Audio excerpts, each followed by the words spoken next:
Hello there everybody, and welcome to another 5-minute react. You can tell that the weather is starting to get colder. I mean, although I've still got the fan on, I am wearing a jacket tonight. Anyway, we are here to do 5-minute react, and this week it's Doctor Who Series 10, Episode 6, titled Extremis, written by Stephen Moffat. Okay, now,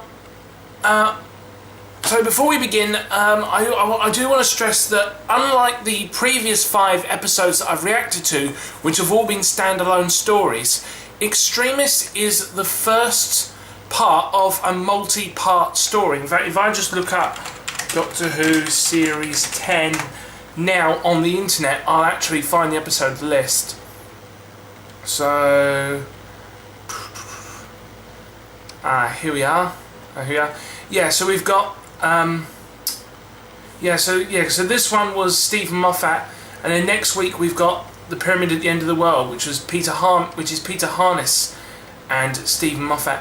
And I believe that it's either a 2-parter or a 3-parter. Not 100% sure, but we'll see what happens.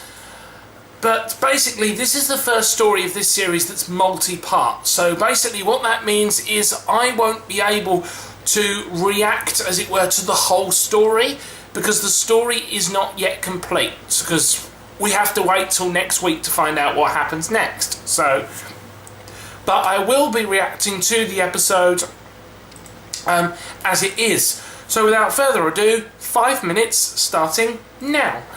Okay, so first things first, I am glad to see Missy back, because I was very disappointed with the announcement that Michelle Gomez is going to leave Doctor Who along with Stephen Moffat and Peter Capaldi, which is really sad because I love Missy, but I think she's a great character.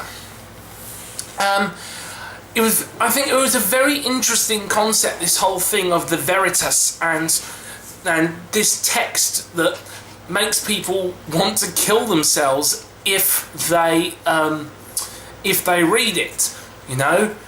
And the fact, and also the idea that, you know, it's not suicide, it's escaping.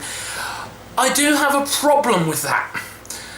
That is not the sort of line that you put on television. I mean, just purely because anybody who can take that line out of context is going to have some really shitty things to say. It's always difficult for TV shows to put suicide in their shows, because it's such an important topic, especially here in New Zealand where I live, where we have one of the worst youth suicide rates in the modern world. So I don't think it was handled as well as it could have been. I'll say that much, but I don't want to go into depth about it, you know, if we were to do that, because if we were going to go into depth about it, then I would make a much longer video. But I did like the idea of the Veritas and the fact that, and it was a very different concept for Doctor Who again, because one of the things I've said about Doctor Who this series is it's had a lot of very new concepts that Doctor Who hasn't done before, and that is crucial for keeping the show fresh. And I particularly love the idea that the danger is not someone coming and killing people, but the people are killing themselves because of a text that they've read. That is freaky, and that is exactly what Doctor Who should be about. It should be freaky and have these rather, you know, those sort of things that just make you go, oh dear, that's not nice, you know. And you know. And that's that. The whole idea in the end about it all being a virtual reality, on first thoughts, I did think to myself, well, that's a bit of a cop-out, but actually, I see the point, really. It's a good idea in that the aliens have created a simulation of the world around them to test everything, you know, to see the world and to test it. And, you know, I think it's very interesting. We've got 2 minutes left to talk about the whole Missy thing. Now, Stephen Moffat has done his favourite thing, which is to jump between 2 different storylines that seem to be taking place within the same episode. And I will say that it's very interesting. Firstly, I'd love to know why Missy was there being executed in the first place. And secondly, the Doctor then... Secondly, the reveal of Missy then being alive, and the Doctor just casually turning around and saying, "Oh dear, never mind, I just messed around with the wiring," kind of is a bit of a cop-out, if you ask me. You know, if you're going to do that, then you may as well have just not bothered. But I did like the way, though, that Peter Capaldi did say though that he'd signed an oath to guard the body for 1,000 years.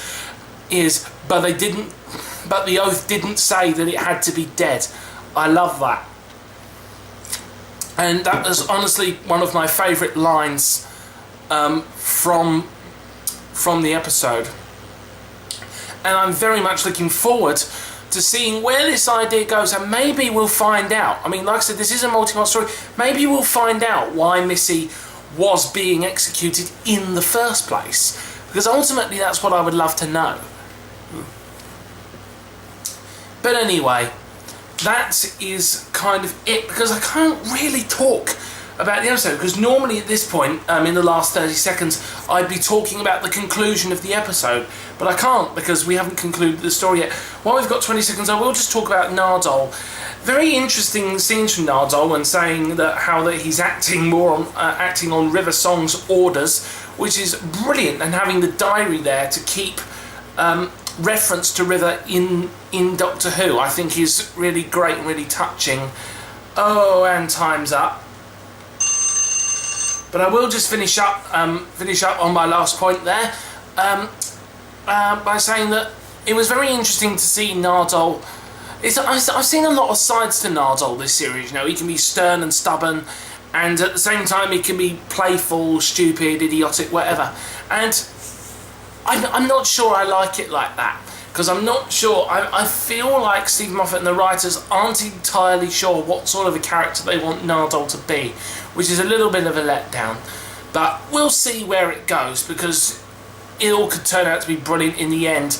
You know, I don't like to give my opinions on things until I've seen the whole of something. So, plus we're out of time anyway. So that's it for now, guys. I'll see you next time.